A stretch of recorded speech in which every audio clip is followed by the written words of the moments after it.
তো গাইস, প্রথমে ভিডিওটি দেখি, তারপর পাবলিকের করা ফানি কমেন্ট গুলো পড়ি।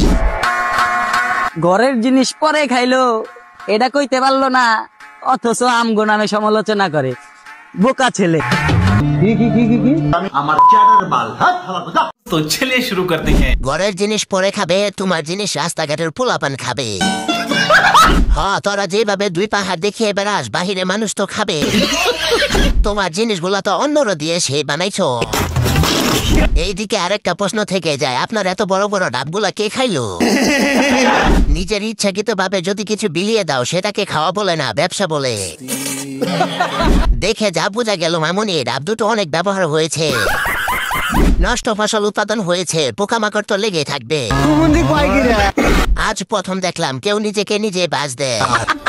নষ্ট গাড়ি ঠিক করা গেল, নষ্ট নারী ঠিক করা অসম্ভব।